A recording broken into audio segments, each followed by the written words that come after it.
Here we go then. The Olympiahalle, Munich, Germany. It's Thursday, the 20th of October 1977, and Rainbow are getting stuck into their second European tour.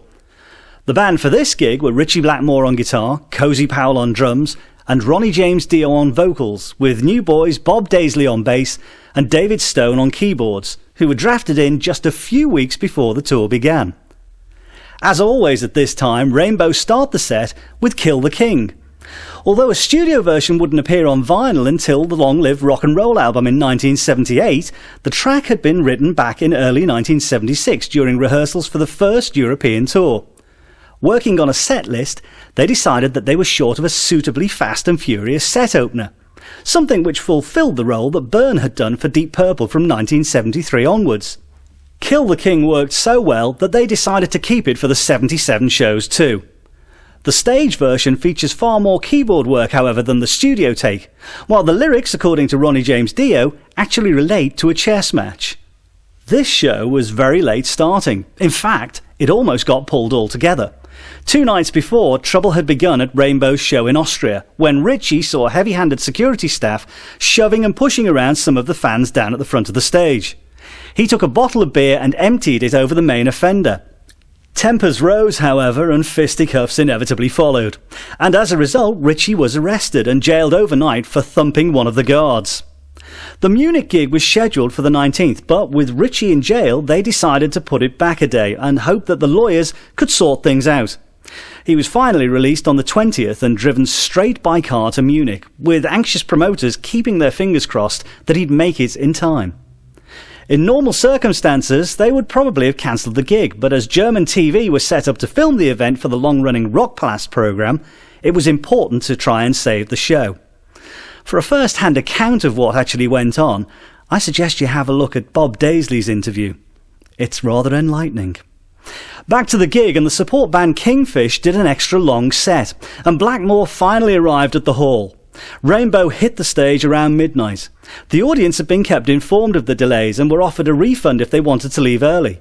By the time the band came on, quite a few had actually been forced to accept, and that's why you might notice a smaller than usual audience.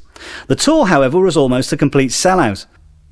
Having said that, what the audience lack in numbers, they certainly made up for in enthusiasm.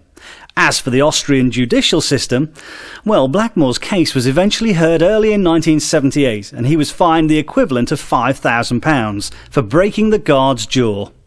Looking at the equipment setup here, it's a typically 70s arrangement. Let's look particularly at the expansive keyboard rig that David Stone uses. We have the classic Hammond chop favoured by many players of the time. It must be said, mostly to help the roadies. David is also using a Mini Moog D-Series keyboard, now a very collectible piece of kit, although you could probably buy the software that recreates that sound for rather less money these days. As Ronnie would say during each set, it's time to introduce the Rainbow. Here's a great example of the visual effects it was capable of. Along with a couple of backdrops, it formed the main focus of the stage set. Standing over 29 feet tall and spanning 40 feet, it contained over 3,000 coloured bulbs and cost a staggering, at the time, £40,000 to make. It was developed by the specialist tour lighting company C Factor in New York in the summer of 1975. They built it in 4 15-foot sections to ease erection on stage and, of course, dismantling it afterwards. The frame was covered in gauze and the bulbs were controlled by a rather primitive computer which would switch the bulbs on and off in sequence to create the amazing effects. Nothing like it had been seen before, and it could prove quite a mesmerising experience from the auditorium. The inspiration for the unit had come to Blackmore at the California Jam Festival, which Deep Purple had headlined back in 1974. The stage there had been straddled by a large painted wooden rainbow, which ran behind the back line. After he formed his new group, Blackmore recalled the event and asked if something along the same lines could be made for touring. The prop proved very expensive to take on the road, however. For the 1977 European tour alone, the bills for transporting and running it came to over £50,000. During 1978, Rainbow began to gig more in America and take some support slots. As it would clearly have been a very hard act to follow, the electronic Rainbow was quietly retired and never returned. Fans have since speculated on where it ended up. There were, of course, rumours that it was sold to a dolphin marine park, while Ritchie told one journalist they'd actually thrown it overboard from a transport ship on the way back from Japan in 1978, which was the last tour that it appeared at. Anyone, however, hopefully keeping an eye on eBay might have a long time to wait before it appears. This particular tour saw them playing over 40 dates over the continent, and had been due to begin in Helsinki on September the 23rd, though the opening show was pulled when the gear failed to arrive on time. To mark the tour, Polydor issued an EP with a live edit of Kill the King as the A-side, taken from the band's new live album, On Stage. The 1977 setlist followed that of the 1976 tour closely. The second song in was Mistreated, a number first recorded by Deep Purple back in 1973 for the Burn album and a mainstay of their live set during 1974 and 1975. The basic riff seems to have been laid down by Blackmore some years before. Indeed, it's possible that it was actually done while Ian Gillan was still with the band. But Blackmore wanted a bluesier vocal sound, which of course he found when David Coverdale joined the group in 1973. David put the lyrics together during the rehearsal sessions for Burn. When Rainbow were formed, Blackmore retained just this one number from his days with Purple, and Rainbow's live versions were always magical, if less brutal than Purple's. Fans, however, still continue to argue over which was the better version. David Coverdale later covered the song live with Whitesnake, and Ronnie James Dio has also reprised the Rainbow version in recent solo tours as well. It's a lengthy number too, and highlights Blackmore's gentle electric playing, in contrast to the heavy closing section. As mentioned earlier, Rainbow was sporting 2 new players for this tour. Although the group were only a couple of years old, they'd already changed line-up 3 times, something Blackmore was to make a bit of a habit of over the next few years. Before they began touring, Ritchie and Ronnie had jettisoned the recording band Elf and brought in Cozy Powell, a veteran of many bands, who'd actually worked with Britain's other top guitarist, Jeff Beck. They formed the backbone of this early group, with Tony Carey and Jimmy Bain brought in on keyboards and bass respectively. After the First World Tour, Bain and Carey were fired, and much of 1977 was spent looking for replacements. Jimmy Bain was offered his job back but declined. Mark Clark from Colosseum came in for a while, after which Blackmore took to playing the bass parts on the new album himself.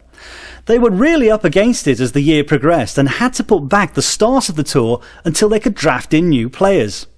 Ritchie heard David Stone on a record by a group called Symphonic Slam and tracked him down. Auditions also yielded Australian Bob Daisley on bass, looking for work after the band Widowmaker had split up. Rainbow were up and running once again. Ritchie's solo portion of the song isn't that long on this version.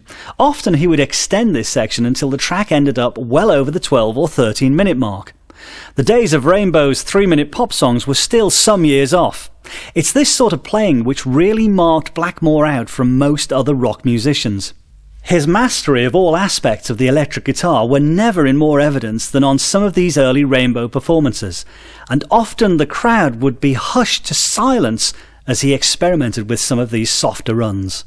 Ritchie's delay and echo effects here are achieved by the reel-to-reel machine you can see behind him from time to time. It also pre-boosts the signal to the amp and was operated by a simple foot pedal. Hard to believe, but the arrangement caused some less informed fans and at least one professional journalist to speculate that Ritchie was actually miming to pre-recorded backing tapes, something that in hindsight is clearly ludicrous. Here's a nice close shot of the scalloped fingerboards on Ritchie's guitars. These allow for better note bending and vibrato. It was something that he first came across on an old acoustic guitar. He developed this technique during Deep Purple's days, and it became one of his trademarks. In later years, a Blackmore signature model was produced, which enabled others to try and emulate the effect. With Rainbow, Blackmore stuck religiously with his Stratocaster guitars. He had moved over from Gibson's back at the start of Deep Purple's days, as the cleaner sound suited him, and he liked the challenge of a guitar which was a little harder to play and which could be turned up louder as well. The on-stage Rainbow affected the guitar, however, quite a lot, so he had his done out with modified pickups, added low-impedance mic cables, as well as bigger Gibson frets. Blackmore is also using his Taurus bass pedals here to get those thunderous bassy crashes. These pedals were very popular during the period, and other musicians such as Rush's Geddy Lee also utilised this particular effect. Blackmore had learned to play electric bass some years before, and it's perhaps his abilities in this area which led him to become frustrated with Rainbow's bassists over the years. This didn't resolve itself until he was able to persuade Deep Purple bassist Roger Glover to forsake his work behind the control desk and return to the stage in 1979. Note the various signals and cues given to the rest of the band by Blackmore. He always liked to run a tight ship on stage in Rainbow, and these cues enabled him to have the freedom to stretch out if he wished without throwing the other musicians. As we noted earlier, the band were effectively promoting the live album on stage during the 1977 tour. They had recorded some of the German and Japanese shows using the Rolling Stones mobile on the 1976 tour, initially just for the Japanese market. The end result, however, was so good that it was soon decided to release it worldwide in July 1977. Although the band felt it was perhaps a little early to be issuing a live record, something was needed to plug the long delay between studio albums, and it also helped counter the growing problem of bootlegs. On Stage was a reasonable album, despite the fact that some of the tracks were edited, and astonishingly, the climactic highlight of the tour, Stargazer, was left off. Years later, the tapes from that tour were revamped to make the more representative Live in Germany CD, and recently plans for 3 of the shows to come out in a remix form were finalised. If nothing else, following the 2 studio albums, On Stage helped cement the band's reputation in Europe and Japan, and with this market well and truly conquered, they could turn their attentions to the thornier question of America, where they still had a lot of work to do. Bob Daisley, as we said, had been in a band called Widowmaker. Despite, or perhaps because of the supergroup label, Widowmaker had failed to impress the public. Despite players of such pedigree as Ariel Bender, Steve Ellis, Zoot Money and Hawkwind's Hugh Lloyd Langton, their debut album for Jet Records in 1976 didn't sell well, and the follow-up flopped completely. But Bob Daisley had been around for some years before this. He'd been a member of cult Australian band Carvis Jute before journeying to the UK to further his career. Bob talks in more depth about the bands he'd played in before Rainbow on the interview section of this DVD. Here we can see Bob Daisley playing a rather well-used Fender Precision bass guitar. This instrument is considered to be the warhorse of rock basses and used by many of the greats over the years, including, in the early days of Deep Purple, Roger Glover. Once in the UK, Bob worked with Chicken Shack, playing on their 1973 album Unlucky Boy. He even played on some of the later singles from Mungo Jerry. His time, however, with Rainbow was short-lived. He may have overdubbed some bass parts onto the album Long Live Rock and Roll, but when Blackmore recruited Roger Glover to help produce the next album, Down to Earth, Bob Daisley's days were clearly numbered. Nevertheless, the Rainbow gig had upped his profile considerably, and he later went on to work for Uriah Heep, Ozzy Osbourne and Gary Moore. More recently, he has been part of a new recording band, Living Loud, alongside current Deep Purple guitarist Steve Morse. Usually during this track, Ronnie James Dio was able to ad-lib a little, although for some reason on this occasion he cuts it short. Perhaps the band were a little tired having to go on so late, or maybe even he had to consider the time slot for the television presentation. For most fans, Ronnie's period with the group was a highlight. It's not even certain that the group would have existed without him. His involvement with music stretched back into the late 50s, but it was with the Electric Elves that his career began to take shape in 1967. They first became the Elves and then just Elf in 1970, playing bars and clubs in America. Ian Paice and Roger Glover happened upon them during a night off from touring with Deep Purple. Suitably impressed, they set out to produce the band's second album, Carolina County Ball, and started getting them support slots with Deep Purple. This brought them to the attention of Ritchie Blackmore, who, impressed by Dio's singing, asked him to sing on a solo project in 1974, which ultimately evolved into Rainbow. Ronnie always had some fun with song introductions, and here weaves a story to start 16th Century Greensleeves, recorded for the first Rainbow album. Although it's often alleged that Greensleeves was written by Henry VIII for Anne Boleyn, in actual fact the style of the piece belongs to a time some decades after King Henry VIII's death. As we were saying earlier, Dio was crucial to Rainbow's evolution. Blackmore wanted to record a version of Black Sheep of the Family, a song originally by British band Quatermass. But Deep Purple hadn't felt like doing cover versions again. They'd more or less given up on that after the demise of Mark I in 1969. So Ritchie asked Ronnie to do the vocals for him on a solo single version. This turned out so well that Blackmore began to consider doing a whole album with Ronnie. This is Ritchie performing the sort of neo-classical stuff no one was even thinking of at the time, blending his love of classical music, medieval phrasing and rock. Although the effect had been even more spellbinding on the 1976 tour and the audiences had become a little noisier in the 12 months since then, nevertheless it still had a stunning effect on the crowds. Blackmore was even taking cello lessons from ELO's Hugh McDowell for a time to further broaden his horizons and to help with his writing.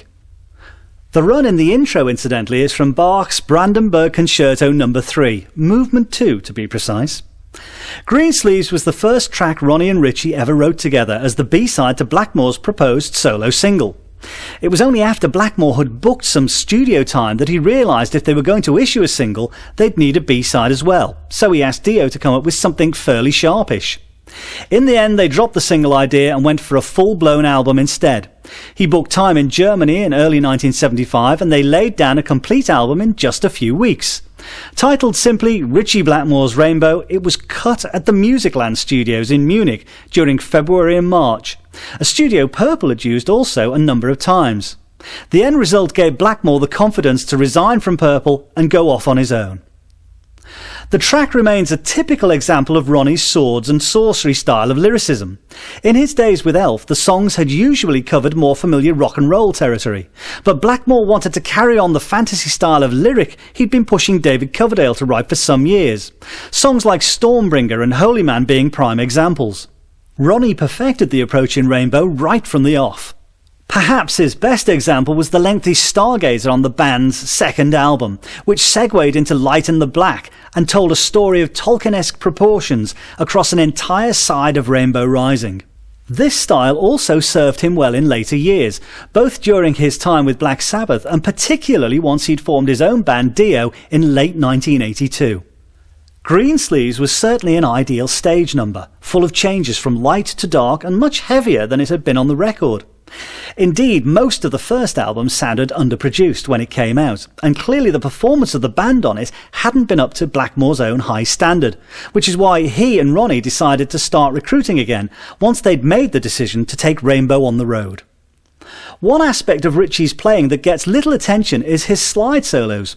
He's not the greatest exponent of the technique, but note the unconventional way of holding the slide. He quite often grabbed a bottle of beer if he couldn't find the proper slide. Getting back to Rainbow's history, their first touring band included Jimmy Bain on bass, who Blackmore had seen working in a group called Harlot at the Marquee. Bain was recruited in time for them to start auditioning drummers, and they'd actually worn out about 12 drummers before Cozy Powell walked into the rehearsal rooms. It was quite a surprise when Bain was fired from the band after the first tour, but he took it in his stride and it certainly helped him establish himself as a player. Tony Carey was the other player replaced for this 77 tour. He'd been fired along with Bain, but then rehired for the third album Sessions. Rumour has it that the sessions became so fraught that he just flitted one morning, took a taxi to the airport at Paris and then disappeared. Clearly Rainbow were developing a pattern here, one which was to continue over the next 6 years or so. Catch the Rainbow was Blackmore's reverential nod towards Jimi Hendrix's Little Wing. For many fans, this was the highlight of the live shows around this time, particularly once Stargazer had been dropped. The series of solos and the sense of dynamics lent themselves perfectly to Ritchie's improvisational talents. The intro also includes a nod towards Bach, and includes a snatch of Jesu Joy of Man's Desiring. It's hard to think of another rock guitarist around who would dare to play this sort of gentle opening on stage. The number had been one of the highlights of the first Rainbow album, but grew in stature and length on stage. Indeed, the track survived in various shortened forms right up until the end of the band in 1983. Rainbow had made their live debut in America back in November 1975 with a string of shows which were hardly reported back home. It had been a steep learning curve, but was invaluable in addressing the technical problems caused by the electric rainbow that spanned the stage, which generated a huge amount of interference with the amplifiers and the guitars. In February 1976, after the American tour, Rainbow began work on their second album, keen to get something more representative of the new lineup down on vinyl. They'd already done a lot of writing during rehearsals for the first tour, so the album sessions went reasonably smoothly. In fact, the whole album was more or less finished inside 10 days. Once again, the recording took place at Musicland Studios in Munich. It's probably true to say that Rainbow Rising is regarded today as Rainbow's strongest album overall. It set the benchmark for heavy, intense and dynamic hard rock. Side 2 had just 2 long numbers on it, lasting almost 20 minutes. It was an epic achievement, particularly as Cozy Powell did most of his drum parts in one take. Certainly the band achieved a higher public profile in later years with hit singles, which the early albums were never going to bring them, but the move from this early intense music towards a more AOR style wasn't to everyone's taste. A full-blown world tour to promote Rainbow Rising began in America in June 1976, with the group performing tracks from both albums. They even tried to run Stargazer and Light in the Black together on stage, but it left Cozy Powell utterly exhausted, so they soon dropped the second song. It was a difficult tour in other ways, as the band's album hadn't been a huge seller, and the cost of touring as a headliner was heavy. To get around this in 1 or 2 states, Rainbow opened up for better-known acts such as Jethro Tull. Elsewhere they pushed on, with Gentle Giant and Angel opening for them.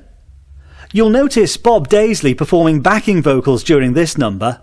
Like Bain before him, Daisley was also a writer, but again like Bain, his talents in that area were never called upon in Rainbow, a cause of some frustration for both of them. Catch the Rainbow is a perfect example of how subtle the band could be, something critics sadly never remember them for. These days, if the band's name crops up, inevitably tracks like All Night Long and Since You've Been Gone are the titles associated with them, and much of their early work is totally ignored. Rainbow made their European debut in Britain in late August 1976, and here it was treated like the second coming. For many Deep Purple fans, Blackmore had been the essence of that group, a feeling reinforced by the sometimes lacklustre live shows the band did with his replacement, Tommy Bolin, in early 1976. Although Blackmore hadn't played in Europe since mid-1975, the Rainbow albums had both charted well here, and demand for tickets was huge. They toured across Europe for nearly 2 months before flying on to Australia in November and finally Japan in December 1976. There's another superb improvisation here from Ronnie James Dio, and not even Led Zeppelin were as good at this time, although the latter did have the influential critic's ear, far more of course. Blackmore did try to describe his concept for Rainbow in one interview as a blend of the best of Zeppelin and Purple, and he did pull it off for a while during 1976 and 1977. You've got to remember that punk was just months away, something that's often easy to forget. Rainbow were one of the bands which managed to ride through the period when their style of music was deeply unfashionable amongst most music critics in Britain, though punk had much less of an influence in the rest of Europe or America. Ironically, Blackmore didn't react against punk in the way that many of his contemporaries did. The thing it has is raw energy. Most of it is very badly played, obviously, but I prefer to hear that than the Eagles, he told a reporter from Sounds at the time. At least they're trying to create something with energy, and music is built around energy. Indeed, and some of the heavy riffs in Kill the King and Greensleeves are not that dissimilar to 1 or 2 punk anthems if you think about it. As we noted before, 1977 was largely given over to the recording of their third album, and the sessions became the stuff of legend, stretching over 2 months with bass player Mark Clark coming in and going, and Tony Carey going, and then returning, and then going for good. It was the longest time the band had ever spent in the studio, and being out in the wilds of the French countryside added to the claustrophobia. Mind you, they did manage to find time to let Cozy race 1 or 2 of his supercars around and get diverted by football matches. Ritchie also delighted in stories of Elton John recording in the same French studio and being too scared to sleep in some of the haunted rooms of the old chateau. Blackmore takes the song down and down towards the end, seeing how quiet he could get it, and then just when you thought things had finished, in comes the band again, and a great understated yet majestic finish. Perfect dynamics. This is the sort of moment that really made Rainbow special. For those of us lucky enough to witness them firsthand, this DVD really brings it all back to life. The stunned crowd's reaction at the end comes over well, and even 30 years after the event, it's hard not to share in their enthusiasm. Ronnie was being slightly optimistic here, as the new album didn't come out until April 1978. Given Ritchie's trials and tribulations of a couple of days earlier, the Austria comment is perfectly understandable. Long Live Rock and Roll replaced the epic Stargazer from the previous tour's set list. Purists were dismayed at the time. At many of the British shows, Long Live Rock and Roll paper banners were left on seats for the crowd to wave aloft during the chorus. What was going on? Well, the number was unashamedly commercial for certain, but was fully in keeping with Blackmore's aim of trying for a party atmosphere on some of the material, and the desire to try for a few songs which might get airplay on American radio, something they really needed. Kill the King was the only other album cut to make the live show, although it wasn't exactly new, having opened the last tour as well. A short, straightforward run-through of LA Connection, which was another very commercial composition, preceded Long Live Rock and Roll on some early American dates in May 1978, but never became the hit it ought to have been. Some long-standing fans viewed Long Live Rock and Roll as the beginning of the end. Perhaps it was too commercial for people who had taken Rainbow Rising to their hearts, but Rainbow needed to open up the US markets in order to keep the show on the road, and you can't deny, it is very catchy. Although it wasn't released as a single for some 6 months after this tour, when it was, the song gave the band their first taste of single success and raised the profile of the accompanying album. Interestingly, they also made a promo video of the track. Though it wasn't seen much in Europe, it has been rescued from the vaults and is now one of the bonus tracks on this DVD. Incidentally, while we're discussing set lists, we should point out that despite many internet rumours to the contrary, Gates of Babylon, perhaps one of the standout tracks from Long Live Rock and Roll, was never performed live by Rainbow, which is a shame. It got squeezed between the period when Dio left the band and the new lineup, by which time they were keen to promote newer material. However, we have managed to dig out a rarely seen promo for the song, although just where they thought this might get heard isn't clear. Ronnie James Dio, however, did dust the number off and perform a version on his more recent solo tours. Remember those paper banners? It's audience participation time. It's harmless enough looking at it now, but at the time, veterans of Rainbow's awe-inspiring 1976 shows found this akin to Bob Dylan going electric. You can also hear Bob Daisley's backing vocals on this track. Perhaps it's just as well he's such a great bassist. Still, if nothing else, Long Live Rock and Roll allowed everyone to loosen up a bit after the opening 45 minutes of the show. And audiences needed a breather, for Blackmore certainly wasn't finished with their eardrums just yet. Even Cozy Powell questioned the volume at one stage and made sure he got his hearing tested before each tour. Truth is, the loud passages were well spread, and for anyone who had survived Purple's last UK tour, this was a picnic by comparison. Moving on to Man on the Silver Mountain, yet another highlight of the Rainbow live show from this period. The ox referred to here is one of the Rainbow roadies, companion and partner in crime to many of Ritchie's practical jokes and seances. He gets a credit on many of the early Rainbow album sleeves. Ritchie had a habit of dropping in short snippets of other songs, and a few bars of an old Deep Purple classic always went down well, Lazy being the usual choice as here, although later tours saw riffs from Child in Time, Woman from Tokyo and others reprised to huge cheers from knowledgeable sections of the crowd, although Blackmore would usually stop short of launching into the song proper. I have to say, it's unlikely you're going to hear Lazy this fast ever again. Nice shot of the sunburst Fender here, particularly with the rosewood neck rather than the maple neck that he'd favoured during his Purple days. This is a 70s model with the wide headstock, allegedly put into production because Fender felt it would show up better on television broadcasts. Man on the Silver Mountain was always a live Rainbow staple, from the first tour in 1975 until around 1982. According to Ritchie, it was also Led Zeppelin's drummer John Bonham's favourite song, something which must have delighted him. It first appeared on Rainbow's album debut, where it was one of the strongest cuts, and it clearly worked well on stage. There's a storming version on the Live in Germany CD, while the take from on stage is not far behind. The guitar blitz and Ritchie's blues piece was first performed in Deep Purple days, back on the Burn tour. Prior to this, Ritchie had rarely done the blues, which was a shame because he could put so much feeling into it. He used it during You Fool No One, and you can see an early version on the recent California Jam DVD. It makes an interesting comparison.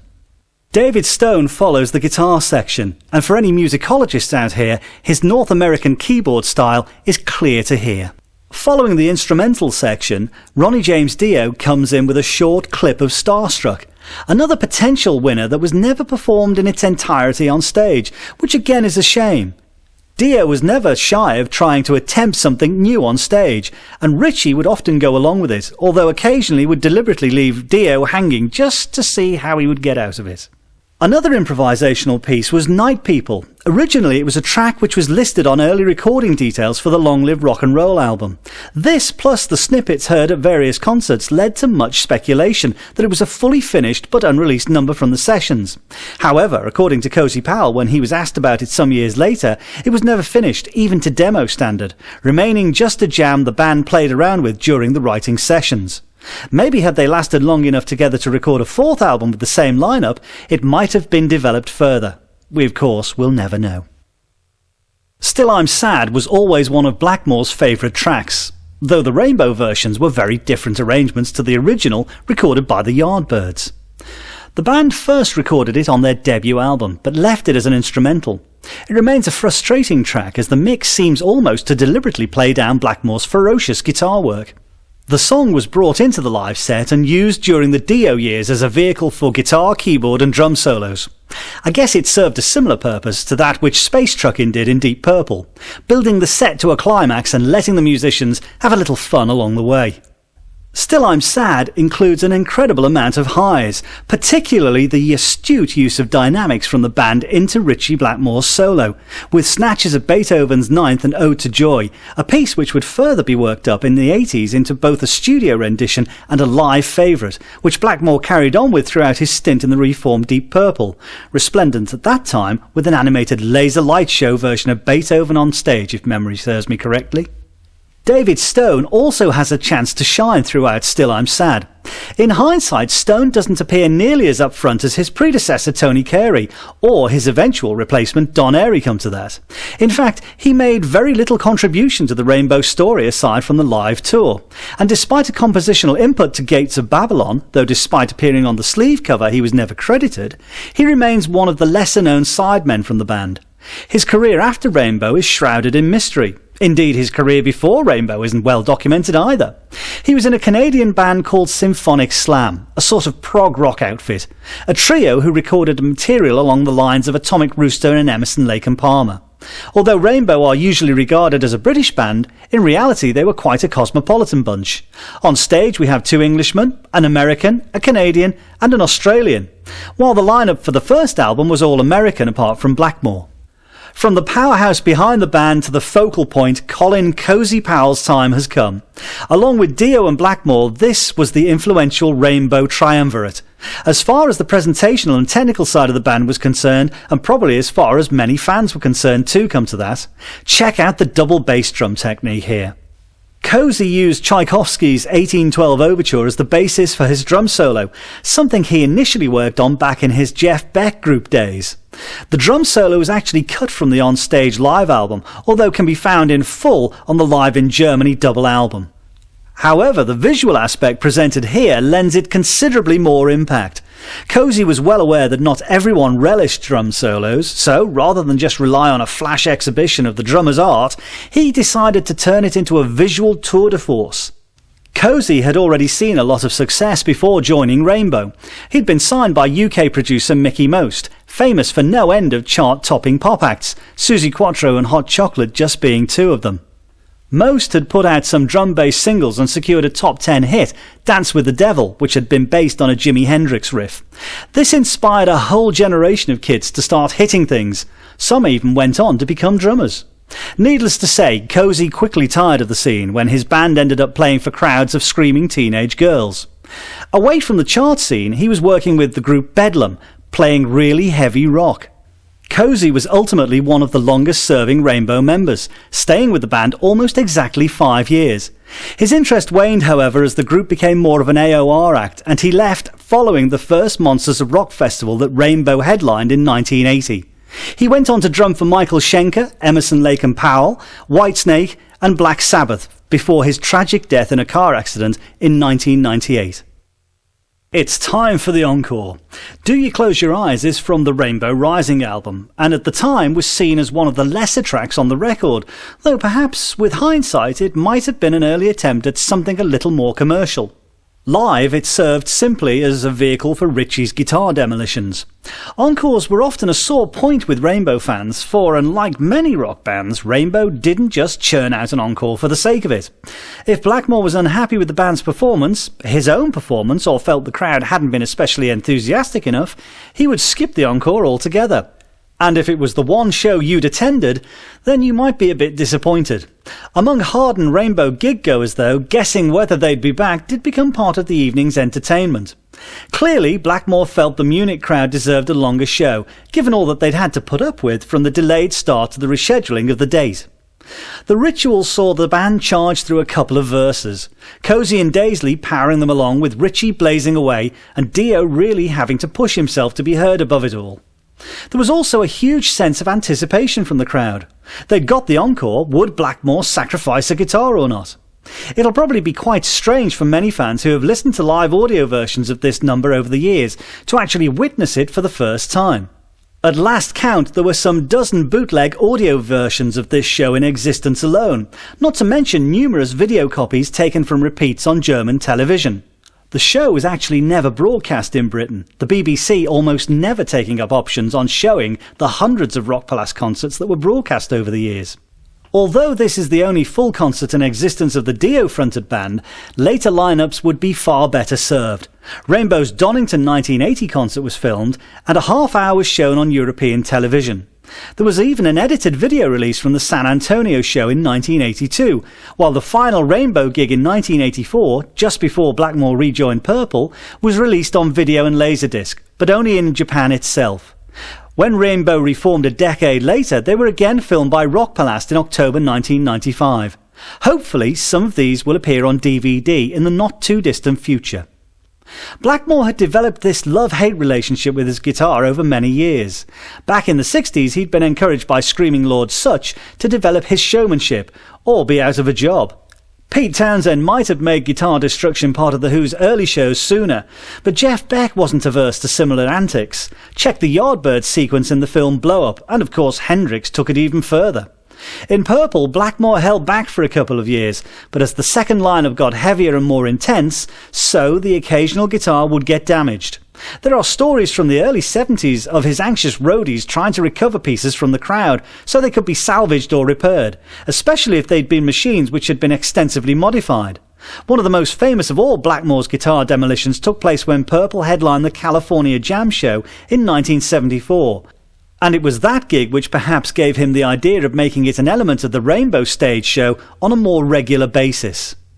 One question which still keeps chat rooms busy is, will Rainbow ever reform? With Blackmore, one never knows. The band did of course return with a new lineup and the album Stranger in Us All in 1995 before Blackmore knocked the band on the head for good. There was later serious talk of the original trio getting back together for some special shows in Japan, but nothing was settled and Cozy Powell's death brought negotiations to an end. Ronnie James Dio continues to drop in the odd Rainbow classic to his set, but has said he doesn't expect it to happen. Today, of course, Blackmore has forsaken hard rock for a partnership with singer Candice Night in the group Blackmore's Night. They may play to smaller audiences, and they do occasionally slip in a cover of 16th Century Greensleeves, but Blackmore has long passed the point where he needed to worry about making his living doing what people expect, preferring instead to pursue a musical direction he wants. For the destruction, the guitar leads were actually nailed in, for obvious reasons. One wonders if these days the venue's safety officer might have something to say about such antics, although Blackmore was usually pretty careful about how they were disposed of. Needless to say, the pieces of the guitar were the subject of intense scrums in the crowd wherever they ended up. Some guitar demolitions saw Blackmore scale the PA, while one, not a million miles away from where we're recording this commentary, saw Blackmore emerge in one of the boxes at the Liverpool's Empire, and batter his guitar around the ornate plaster decoration before dangling the remains into the crowd below, a feat which saw him banned from the venue amid threats of large bills for the repair to the fabric of the building. Blackmore sometimes used Fender copies, and later the Fender guitars used were relatively inexpensive seconds that were modified so they could be glued together again and reused another night, providing they hadn't been carried off as a souvenir by a member of the audience. Here we leave the reduced but clearly more than satisfied crowd filtering out to the strains of Judy Garland, their 20 Deutschmarks, around £3 at the time, well spent. The tour would carry on around the world and into 1978 with American dates up to August, after which the band we see here, not to mention the Rainbow itself, would be history.